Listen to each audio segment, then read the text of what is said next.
الحمدللہ والصلاۃ والسلام علی رسول اللہ۔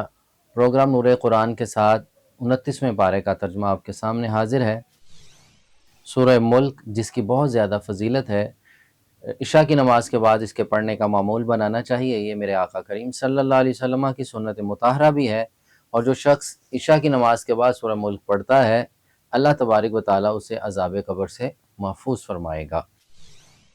اس کے بعد سورۃ القلم ہے، جس کے آغاز میں اللہ تبارک و تعالیٰ اپنے محبوب علیہ الصلوۃ والسلام کے ساتھ ایک انتہائی محبت کا انداز بیان کیا جا رہا ہے، اور جس کے آغاز میں کچھ اعتراضات ہیں جو سرکار کی شان پہ، آپ کی ذات والا پہ کفار کی جانب سے تھے۔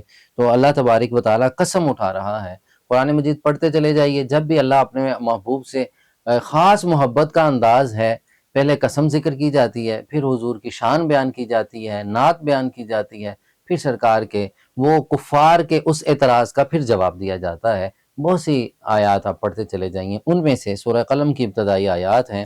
اللہ تبارک و تعالیٰ نے قلم کی قسم ذکر کی، اور قضاء و قدر کے ان ملائکہ 9 ملائکہ کی قسم کا ذکر فرما کے فرمایا، حبیب آپ کو نعوذ باللہ یہ مجنون کہتے ہیں، اے حبیب آپ اس چیز سے پاک ہیں، اور آپ کے لیے تو نہ ختم ہونے والا اجر ہے۔ اے محبوب کریم، آپ کی سنتیں تو قیامت تک جاری رہیں گی، ہر سنت کا عامل کوئی نیکی کرے گا، اس کا اجر و ثواب تو حضور کی بارگاہ میں ہی پہنچے گا، اور آپ کے لیے نہ ختم ہونے والا اجر ہے۔ اور آپ کی شان یہ ہے وَإِنَّكَ لَعَلَىٰ خُلُقٍ عَظِيمٍ، آپ تو اخلاق کریمہ کے اعلیٰ ترین درجے پہ متمکن اور فائز ہیں، آپ کی کوئی مثل و مثال نہیں ہو سکتا، آپ کے اخلاق کریمہ بہت اعلیٰ ہیں۔ تو یہ اللہ تبارک و تعالیٰ اپنے محبوب علیہ الصلوۃ والسلام سے ایک خاص محبت اور الفت کا انداز بیان کیا۔ اس صورت کے آخر میں نظر باد کے حوالے سے بھی ایک تذکرہ ملتا ہے، قبیلہ بنو اسد جو نظر باد کے حوالے سے مشہور تھا، اس کا بھی ایک تذکرہ ملتا ہے۔ نظر باد سے بچتے بھی رہنا چاہیے۔ بچنے کا طریقہ یہ ہے، انسان اپنے آپ کو زیادہ نمود و نمائش میں نہ لے کے آئے۔ نظر باد لگ جاتی ہے انسان کو، نظر باد حق ہے، اس سے بچنے کا طریقہ وہی ہے، اللہ کا کلام پڑھا جائے، اور قرآن مجید کی آیات پڑھی جائیں، آخری 2 سورتیں پڑھی جائیں، جو دعائیں اعوذ بکلمات اللہ التامۃ کلھا من شر ما خلق، میرے محبوب علیہ الصلوۃ والسلام نے جو دعائیں ارشاد فرمائی ہیں، وہ دعائیں زبانی یاد ہونی چاہیے، بچوں کو یاد کروانی چاہیے کہ بندہ نظر باد سے بچا جائے۔ نظر باد سے بچنے کے 2 ہی طریقے ہیں کہ روزانہ اپنے اوپر پڑھ کے یہ آیات بینات دم کیا جائے، اور کثرت سے صدقہ و خیرات کی جائے۔ دونوں چیزیں انسان کو نظر حسد سے، نظر باد سے، عصیب سے، جادو سے محفوظ رکھتی ہیں۔ اس کے بعد سورۃ الحاقہ ہے، اس کے اندر ایک مضمون ہے کہ قیامت کے روز نامہ اعمال جب دیے جائیں گے، جن کو سیدھے ہاتھ میں دیا جائے گا وہ تو کامیاب ہوئے، کامران ہوئے، وہ لوگوں کو اکٹھا کر کے کہیں گے، یہ دیکھو ہمارا نامہ اعمال پڑھو، ہمارا نامہ اعمال پڑھو۔ ظاہر ہے جیسے ایک بچہ اسکول سے کامیاب ہو کے میڈل لے کے گھر پہنچتا ہے، وہ گلی محلے میں، رشتہ داروں میں، سب میں اناؤنس کرتا ہے میں کامیاب ہو گیا، میں کامیاب ہو گیا۔ اسی طرح قیامت کے روز بھی جب اللہ کی جناب سے کرم ہوگا، سیدھے ہاتھ میں نامہ اعمال دیا جائے گا، اچھے اعمال ہوں گے، تو وہ اعلان کرتا پھرے گا، وہ خوشی کا اظہار کرے گا، میں کامیاب ہوا، اللہ نے مجھے معاف کر دیا، اللہ نے مجھے کامیاب فرما دیا۔ اور جن کو الٹے ہاتھ میں دیا جائے گا، جو ناکام ہوں گے، جن کی تباہی اور بربادی ہوگی، وہ چھپتے پھریں گے، منہ چھپاتے پھریں گے، جیسے ایک اسکول سے فیل ہونے والا بچہ کسی سے تذکرہ نہیں کرتا۔ اللہ اس سے ہمیں محفوظ فرمائے، اللہ سیدھے ہاتھ میں ہی ہمیں نامہ اعمال دے۔ ہمارے اعمال سیدھے ہاتھ والے تو نہیں، لیکن اللہ اپنے محبوب کے صدقے یہ کرم فرما دے کہ سیدھے ہاتھ میں نامہ اعمال میسر آ جائے۔ سورۃ المعارج میں بھی فرمایا گیا قیامت کا دن 50,000 سال کا ایک دن ہوگا، اس کی ہولناکیوں کا تذکرہ کیا گیا۔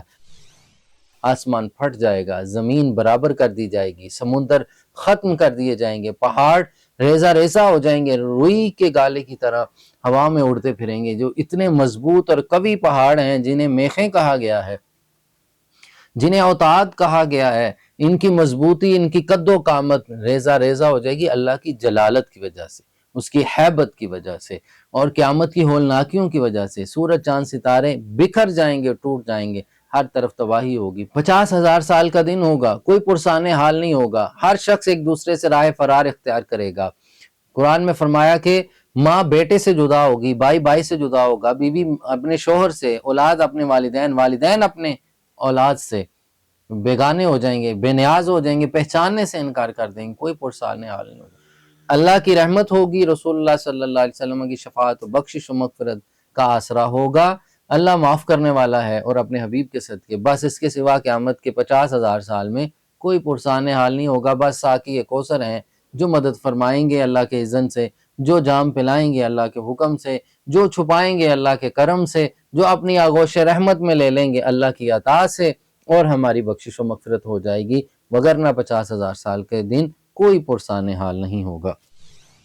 سورہ نوح، جس کے اندر نوح علیہ السلام کی تبلیغ کا تذکرہ ہے، کئی 100 سال تک تبلیغ کرتے رہے، آپ کی بات سنتے وقت ان کے ماننے والے، ان کی قوم کے لوگ کانوں میں انگلیاں دے دیتے تھے، آپ کی تبلیغ نہیں سنتے۔ آج بھی ہمارے ساتھ ایسا ہوتا ہے، علماء حق بات کرتے ہیں، لوگ سننے کے لیے تیار نہیں، من پسند کی بات سننے کے لیے لوگ تیار ہیں، کہتے ہیں جی ہماری ضرورت، ہماری مزاج اور ہمارے مطابق فتویٰ دیجیے، قرآن و سنہ کی حق بات کو سننے کے لیے تیار نہیں، پھر ان کے لیے تباہی اور بربادی ہے، تباہی و بربادی ہو جاتی ہے۔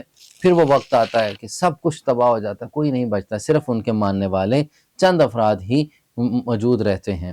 اس کے اندر ایک بڑا خوبصورت مضمون اور بھی ہے، کھیتیاں تباہ ہونے لگیں، عورتیں بانجھ ہونے لگیں، اولاد نہیں ہے، بارش نہیں ہے، کھیتیاں نہیں، کاروبار نہیں، تو پھر اللہ تبارک و تعالیٰ نے ان کے لیے ایک اہتمام فرمایا، یہ ہمارے لیے بھی ہے، فرمایا فَقُلْتُ اسْتَغْفِرُوا رَبَّكُمْ إِنَّهُ كَانَ غَفَّارًا، اے نوح ان سے کہہ دیجئے کہ یہ لوگ استغفار کریں، اللہ معاف کرنے والا ہے، کثرت سے استغفار کریں۔ اس کے اندر بڑا راز ہے اس امت کے لیے بھی کہ جب گناہ زیادہ ہو جائیں، کچھ بھی ہے، تو کثرت سے استغفار کرنا چاہیے۔ حضرت امام حسن بصری رضی اللہ عنہ کے پاس ایک شخص آیا، کہنے لگا میرے ہاں اولاد نہیں ہے، آپ نے فرمایا کثرت سے استغفار پڑھو۔ ایک شخص کہنے لگا کھیت نہیں ہے، زمین بنجر ہو چکی ہے، دعا فرما دیں، فرمایا استغفار کرو۔ ایک شخص کہنے لگا جی بارش نہیں ہو رہی، تو کھیتیاں تباہ ہو رہی ہیں، جانور مر رہے ہیں، فرمایا کثرت سے استغفار کرو، اللہ کرم فرمائے گا۔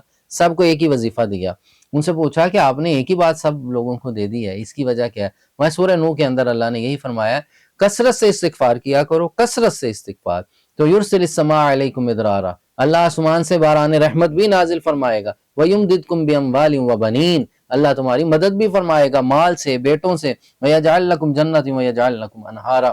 یہ تمام چیزیں تمہیں کب ملیں گی؟ کثرت سے استغفار، مال بھی ملے گا، اولاد بھی ملے گی، بارش بھی ہوگی، کھیتیاں باغات بھی جو ہرے بھرے ہو جائیں گے، یعنی کہ تمام مسائل حل ہو جائیں گے۔ کیسے؟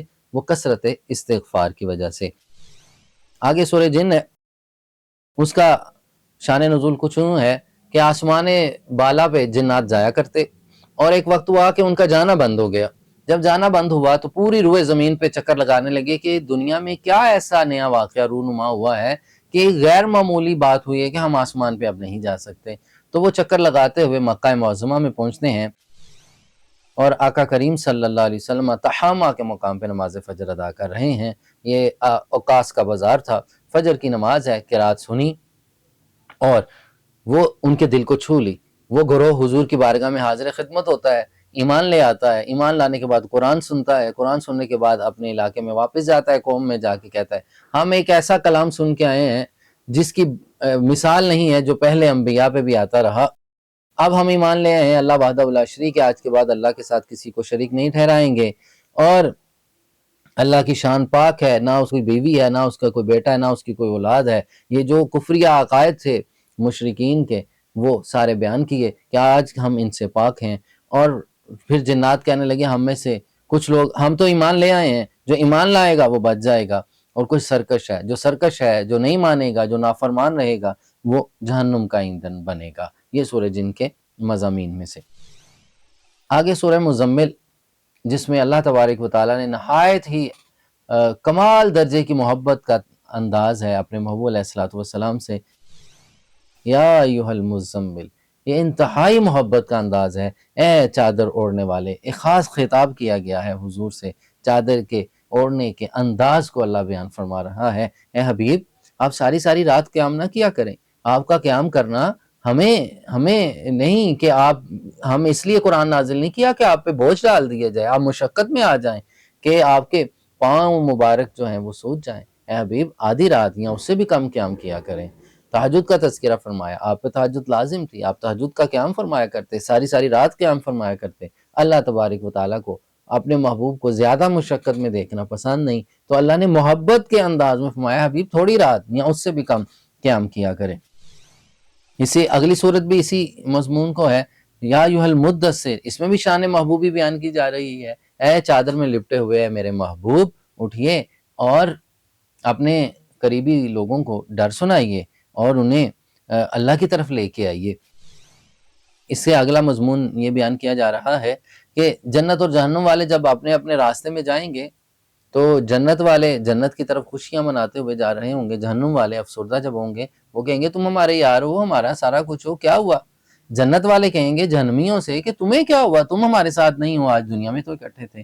تو وہ جواب دیں گے کہ ہم نماز نہیں پڑھا کرتے تھے، ہم مسکینوں کو کھانا نہیں کھلایا کرتے تھے، بےہودہ باتوں کی طرف رہا کرتے تھے، بے فائدہ چیزوں کی طرف مشغول رہا کرتے تھے، قیامت کے دن کو جھٹلا دیتے تھے، اسی میں ہم نے زندگی گزار دی اور موت نے ہمیں آ لیا۔ تو ہم بے نمازی تھے اور لوگوں کو کھانا نہیں کھلایا کرتے تھے، تو لہٰذا ہمیں یہ وہ چیزیں جو جہنمیوں کی نشانیاں بیان کی گئی ہیں اس سے بچنے کا حکم دیا گیا ہے۔ نماز بھی پڑھنی ہے، کھانا بھی کھلانا ہے، قیامت میں ایمان بھی رکھنا ہے، بےہودہ فوش گوئی سے اپنے آپ کو محفوظ بھی رکھنا ہے۔ اسی طرح سورۃ القیامہ میں بھی یہی ہے، نفس لوامہ کا تذکرہ کیا گیا ہے، جو نفس بندے کو ملامت بھی کرتا رہتا ہے اور انسان یہ گمان کرتا ہے، اس میں ایک اعتراض ہے کہ انسان مر جائے گا، جیسے آج بھی بہت سے ملحدین اعتراض کرتے ہیں مرنے کے بعد کیسے دوبارہ زندہ کیا جائے گا، یہی جو زندگی ہے یہی ہے، اس میں انجوائے کیا جائے، یہی اصل زندگی، آخرت کس نے دیکھی ہے؟ رب فرما رہا ہے تم یہ سمجھتے ہو کہ ہم تمہیں دوبارہ زندہ نہیں کر سکتے، یہ ہڈیاں گل سڑ جائیں گی، دوبارہ کیسے زندہ ہوں گی؟ رب وہ شان کبریائی کا مالک ہے، وہ شان خالقیت کا مالک ہے، فرمایا ہم تمہارے انگلیوں کے پوروں کو بھی دوبارہ ویسے ہی رکھیں گے جیسے دنیا میں تھے۔ یہ اللہ کی شان ہے۔ آگے سورۃ الدہر ہے، اس میں انفاق فی سبیل اللہ کا تذکرہ ہے کہ اللہ کی راہ میں خرچ کرنے کا حکم فرمایا، مسکینوں کو، یتیموں کو، اسیروں کو، قیدیوں کو فرمایا کہ ان پہ خرچ کیا جائے۔ یہ تمام مضامین 29ویں پارے میں بیان کیے گئے۔ اللہ تبارک و تعالی اس پہ عمل کی توفیق نصیب فرمائے، آمین یا رب العالمین۔